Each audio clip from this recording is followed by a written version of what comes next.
সুপ্রিয় দর্শক, আসসালামু আলাইকুম। বরাবরের মতো আবারও চলে আসলাম আপনাদের জন্য মজার একটি রেসিপি নিয়ে। আমার আজকের রেসিপি পিঠাপুলির আজকের আয়োজনে তৈরি করে দেখাবো বরিশালের বিখ্যাত রসপাকন পিঠার রেসিপি। মেহমান আপ্যায়ন বা স্পেশাল গেস্টের জন্য এই পিঠাগুলো একদম পারফেক্ট। তুলার মতো তুলতুলে নরম বরিশালের বিখ্যাত এই রসপাকন পিঠাগুলো আপনি যাকে খাওয়াবেন সে আপনার প্রশংসা করবে। মাত্র 1 কাপ আটা, একটি ডিম আর ঘরে থাকা অল্প কিছু উপকরণ দিয়ে বরিশালের বিখ্যাত এই রসপাকন পিঠাগুলো তৈরি করে দেখাবো। তাই ভিডিওটি প্রথম থেকে লাস্ট পর্যন্ত দেখার অনুরোধ রইল। আশা করছি রেসিপিটি সবার কাছে ভালো লাগবে। ভিডিওটি ভালো লাগলে ভিডিওতে একটি লাইক, একটা কমেন্ট এবং অনুরোধ রইল চ্যানেলটাকে সাবস্ক্রাইব করে দেওয়ার জন্য। রসপাকন পিঠা তৈরি করার জন্য আমি এখানে একটা প্যান নিয়েছি। সেই প্যানটা চুলার উপরে বসিয়ে আমি এখানে লিকুইড 1 কাপ গরুর দুধ দিয়ে দিলাম আর দিয়ে দিলাম 1 চা চামচ লবণ। আপনারা চাইলে দুধের পরিবর্তে পানি ব্যবহার করতে পারেন, তো আমি একটু টেস্ট বাড়ানোর জন্য এখানে দুধ ব্যবহার করেছি। দুধের মধ্যে বলক চলে আসলে আমি 1 কাপ পরিমাণে আটা দিয়েছি, দিয়ে ডো বানানোর জন্য নামিয়ে নিয়েছি। আপনারা চাইলে চালের গুঁড়া বা ময়দাটাও ব্যবহার করতে পারেন। তো আমি এই ডো বানানোর জন্য এটা এক পাশে রেখে দিব। এখন চলে আসলাম চুলায়। চুলাতে একটা প্যান বসিয়ে দিয়ে দিলাম 1 কাপ পরিমাণে চিনি, দিয়ে দিব 2 কাপ পরিমাণে পানি। আমি এখানে পিঠার জন্য শিরা তৈরি করে নিব। চিনি আর পানি নেড়েচেড়ে মিশিয়ে দিব। এখন দিয়ে দিব শিরাতে সুঘ্রাণ আসার জন্য 2টা এলাচ। এলাচের মুখটা আমি একটু ফাটিয়ে দিয়েছি।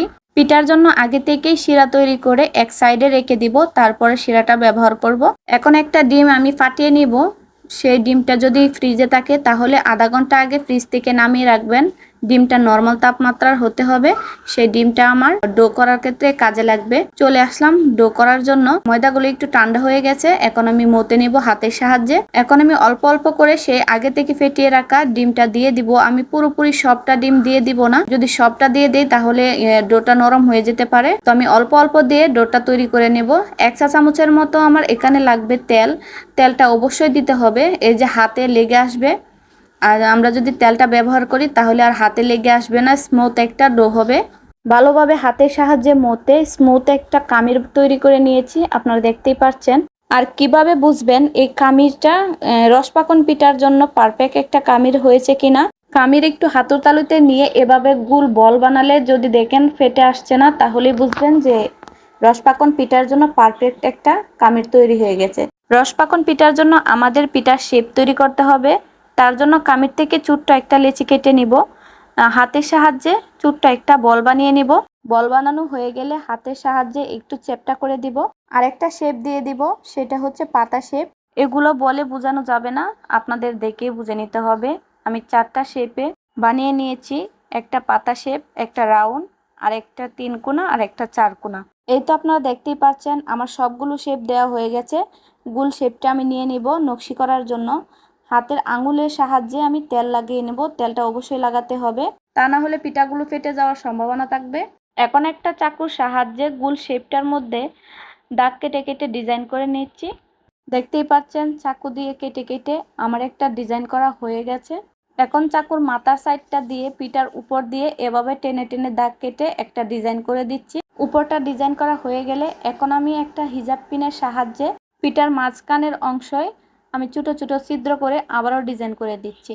আপনাদের হাতের নাগালে যদি কাঠি থাকে আপনারা এই ডিজাইনটা কাঠি দিয়েও করতে পারেন। তো আমার হাতের নাগালে কাঠি ছিল না, তাই আমি হিজাব পিন ব্যবহার করেছি। পিঠাটা কতটা সুন্দর হয়েছে আপনারা দেখেই বুঝতে পারছেন। এখন আমি একটা পাতা শেপ নিয়ে নিব। সাইডটা দিয়ে এভাবে আমি চাকুর সাহায্যে ডিজাইন করে নিব। এই ডিজাইনটা যে কেউ দেখলেই পারবে, এটা বলে বোঝানো যাবে না। চোখের দেখাতেই এই ডিজাইনটা শিখে যাবে। তো আমি এভাবে ডিজাইন করে নিয়েছি। আবারও হিজাব পিন দিয়ে মাঝের যে অংশটা আছে সেই অংশটাতে এভাবে ছোটো ছোটো ছিদ্র করে নিব। এভাবেই আমি সবগুলো পিঠা বানিয়ে নেব। এই তো দেখুন আমি সবগুলো পিঠাই বানিয়ে নিয়েছি।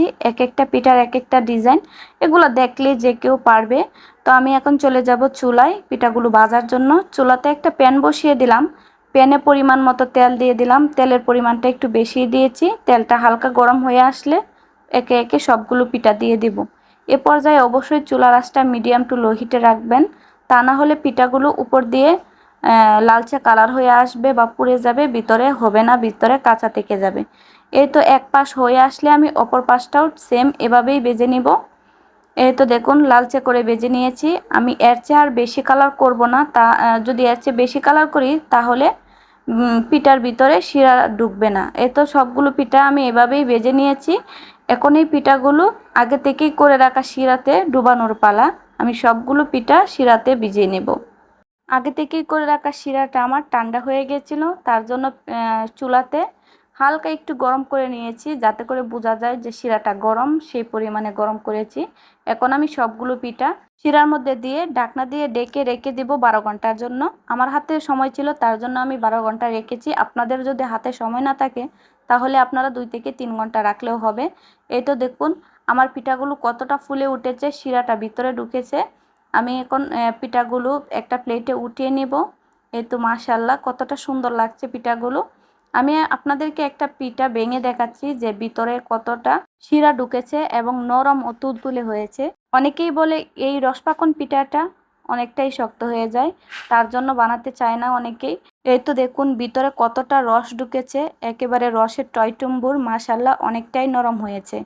পিঠাটা এত নরম হয়েছে মুখে দিলেই একেবারে মিলিয়ে যায়।